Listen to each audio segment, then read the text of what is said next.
Hi, I'm Liz McDonald, teaching at my studio Brazilian Yoga and Pilates, and I'm here to show you Vrikshasana, or tree pose, and variations.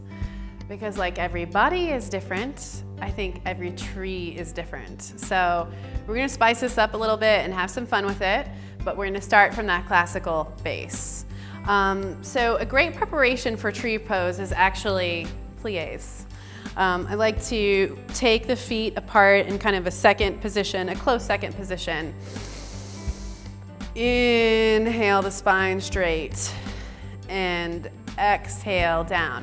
Really discover the symmetry of your knees and hips opening. Good. Actually, let's inhale on the way down. It's like an expansion. Exhale on the way up. And you just want to work through kind of like you're sliding on rails. What we want to do here is discover equal strength in both legs and how those legs connect us from the earth all the way to our core. It's something that sounds really obvious, but it's something that we forget to feel. So just take a few breaths here. See, I'm still talking, so maybe you forgot that you're doing this. And definitely feel the strength circumductively in the legs. Later, tree pose will be super easy. Good. And now go ahead. If you're really going for it today, keep going the whole time. And find yourself in mountain pose. You want to take the feet right beneath the knees, and you want the knees to be right beneath the hips, and then stack the shoulders up. So find your symmetry standing. Take a moment here. And as we start to begin the next journey, just know that any stop along that point is valid. You'll get the same benefits. Tree pose is all about improving our sense of focus, concentration, and balance.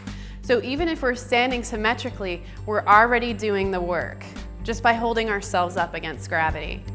So if you need to come back to this home base at any time, you may.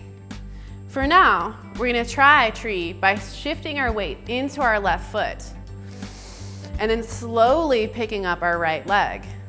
Now I think it's important to pause here for a second, because not only does it make sure that your leg is moving through your core strength, but it also means that you're going to be able to maintain your balance regardless of what's going on over here, because you're tuned into that axis.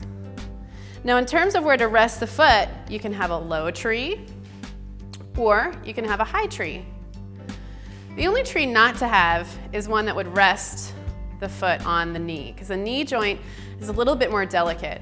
In fact, the only people who should not do tree pose are those that have repetitive knee injuries. A third, more advanced option is to actually take half lotus in the tree. I like this one because I do. And then, once we have the lower body set, now we can start to get creative with the upper body. This is the base, or the trunk of the tree. And then, everything growing outwards, from the ribs all the way out through the fingers, you can think of as branches. And maybe even leaves. And the shapes of all of those things can be customized according to your taste. Now I'm going to take sort of a funky asymmetrical tree because my right side's a little shorter than my left. So I might do something like this. And this is my tree.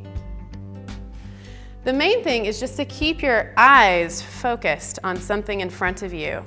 If you're a beginner, definitely anchoring the line of vision is a way for you to maintain your balance.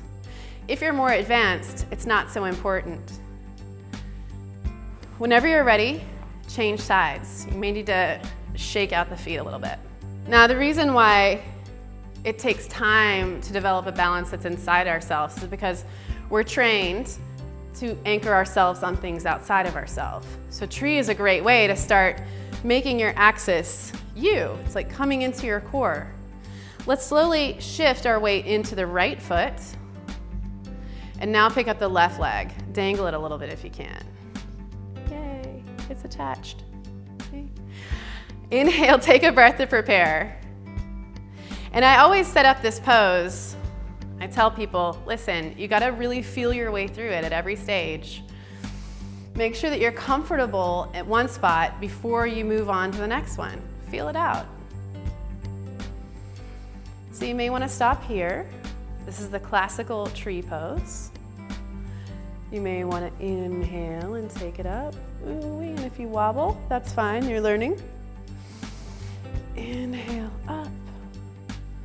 You may want to take the arms out. Okay, so now we're going to move to tree on the right side. Once again, you want to set up your base in such a way that feels absolutely comfortable and stable for you.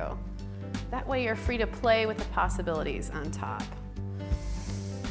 So find your core, find your axis, and stay tuned into that feeling of connection through the earth and suspension to the sky. So again, the spine is stretching in both directions from the center. And then just allow your branches to spread and grow in whatever way that may feel good for you. Now again, I have kind of a tight right side, so I'm gonna actually twist it this way and open up the back of my right shoulder. This is one of those really twisty trees, gnarly roots.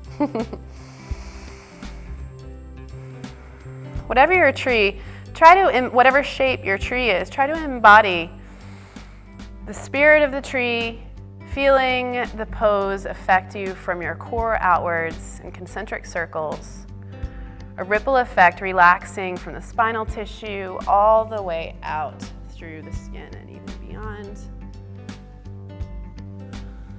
And whenever you're finished, go ahead and relax, shake out the feet, take mountain pose. Close the eyes for a moment and just notice how easy it is once again to stand on 2 feet. I'm Liz McDonald, teaching at my studio, Brazilian Yoga and Pilates. Thank you for watching Tree Pose and Variations.